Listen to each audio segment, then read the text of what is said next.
दूसरी बार हो सकता है उसकी बात सुन ले, तीसरी बार हो सकता है हम उसे खरीदने के लिए भी तैयार हो जाए। हमारे पास से कितने ऐसे लोग हैं जो अक्सर गुजरते हैं, कोई तस्बीह बेच रहा होता है, कोई मिसवाक बेच रहा होता है, कोई ऐनक बेच रहा होता है, कोई तौलिया बेच रहा होता है, कोई टिश्यू बेच रहा होता है। कभी हमने गाड़ी का शीशा नीचे करके उसकी बात तक नहीं सुनी पहली बार, ठीक है। हाँ, अगर वही ऐनक वाला हमारे पास हफ्ते में 3-4 दफा आ जाए या महीने में 3-4 दफा आ जाए, हम पहली बार उसको देखे तक नहीं, जवाब नहीं देंगे, दूसरी बार हो सकता है उसकी बात सुन ले, तीसरी बार हो सकता है हम उसे खरीदने के लिए भी तैयार हो जाए। तो ये फितरत है कि पहली बार एज ए कस्टमर हम किसी को लिफ्ट नहीं करवाते, ठीक है। उसके बाद क्या करेंगे, यानी जब उसने लिफ्ट नहीं करवाई, वो जवाब ही नहीं दे रहा, हो सकता है सलाम का कोई जवाब दे भी दे, कोई अच्छे लोग भी होते हैं। बहरहाल स्ट्रेटेजी यही है कि वो आपको रिस्पॉन्स नहीं देता, वहां से मायूस नहीं होना। करना क्या है कि आपने वो कॉपी उठानी है, उसके ऊपर नंबर 1 लिखना और उस दुकान का नाम लिख लेना, ठीक है। नंबर लिखा हुआ तो नंबर भी लिख लेंगे। उसके बाद अगली दुकान पे जाएंगे, हो सकता है वो भी यही रिस्पॉन्स दे, उससे अगली दुकान पे जाएंगे, हो सकता है वो भी यही रिस्पॉन्स दे, ठीक है। तो आप पूरा दिन सिर्फ 7 किलोमीटर करेंगे। एक दिन में कोई भी आदमी 7 किलोमीटर के एरिया में मार्केट कर सकता है। 7 किलोमीटर के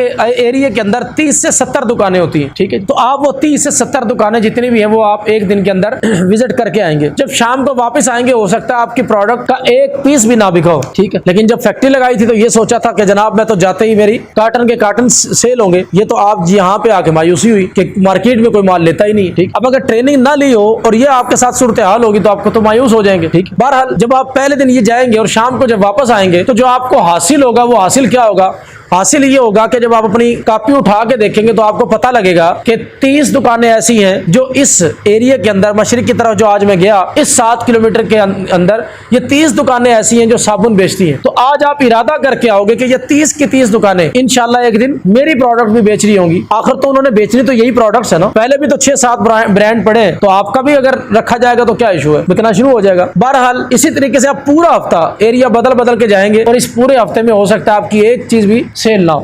इससे मायूस नहीं होना। पूरे हफ्ते में आपको आपकी कॉपियों के अंदर 180 दुकानों के नाम दर्ज होंगे। उसके बाद आपने क्या करना है, दूसरे हफ्ते जाना शुरू कर देना। जब दूसरे हफ्ते यानी आप अगर हफ्ते वाले दिन बशीर किराना स्टोर पे गए थे तो आपने दोबारा भी हफ्ते वाले दिन ही जाना है। अगर आप 11 बजे पहुंचे थे तो आपने 11 बजे ही जाना है, क्योंकि ये दुकानदार के लिए ये बड़ी अहम चीज होती है कि बंदा सेम दिन और सेम टाइम पे आए, पूरे टाइम पे आए, तो उससे वो ज्यादा इंस्पायर होता है, ठीक है। बहरहाल आप दूसरे हफ्ते जब गए तो हो सकता है दूसरे हफ्ते दुकानदार आपको सलाम का जवाब तो दे दे, वो पहचान लेगा कि यार ये बंदा पिछले हफ्ते भी आया था।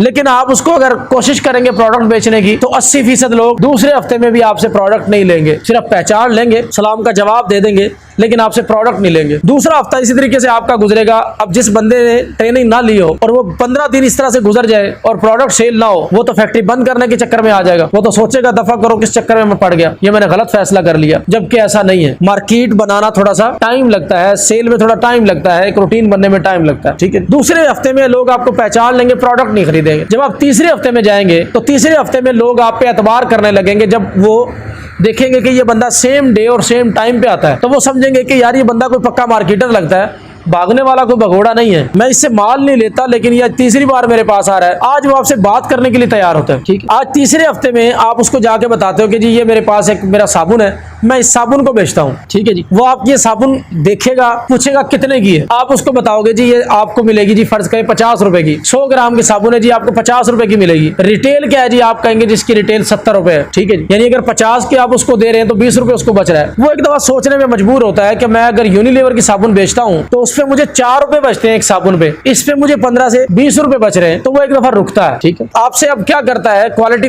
को पूछने की कोशिश करता है, आप उसको बहुत ज्यादा तारीफें नहीं करते, आप ये कहते हैं कि जनाब मैंने कोशिश की है एक अच्छी साबुन बनाने की और ये अल्लाह के हुक्म से एक अच्छी साबुन अच्छी फार्मुलेशन के साथ बनी, ठीक है। उसके बाद आपने उसको जब साबुन दी है, वो क्या करता है, वो आपकी प्रोडक्ट पकड़ेगा, प्रोडक्ट पकड़ने के बाद इसमें से नुक्स निकालेगा। ये उसकी फितरत है, फितरत इसको नहीं कहेंगे बल्कि हम असल में ये उसका एक फार्मूला है। वो इसमें से कुछ नुक्स निकालेगा। क्या नुक्स निकालेगा कि यार ये जो आपने डिजाइन बनवाया ना रैपर का, ये कोई अच्छा नहीं है। यार ये जो आपका नाम है ना साबुन का, ये कोई अच्छा नहीं है, ठीक है। यार ये जो आपका रैपर का कलर है ना, ये बड़ा अजीब सा, ये लक्स जैसा होना चाहिए था, ये फलां जैसा होना चाहिए था। साबुन को खोलेगा और साबुन को खोल के सबसे पहले क्या स्मेल करेगा, यार इसकी खुशबू अच्छी नहीं है, यार ये साबुन का कलर अच्छा नहीं है, यार ये साबुन का डिजाइन आपने ठीक नहीं रखा, ये बड़ा अजीब सा डिजाइन है।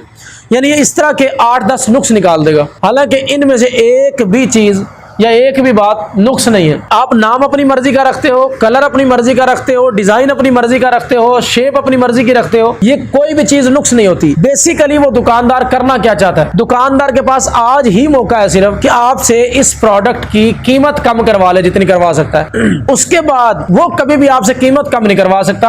आप एक एक 2-2 रुपया करके बढ़ा रहे होते हो, ठीक है। तो इसलिए वो आज जब आपने उसको बताया कि ये 50 में दूंगा, तो आज वो चाहता है कि ये आपसे किसी तरह से 40 तक ले आए या जहां तक कम हो सकता है इसको कम करवा ले।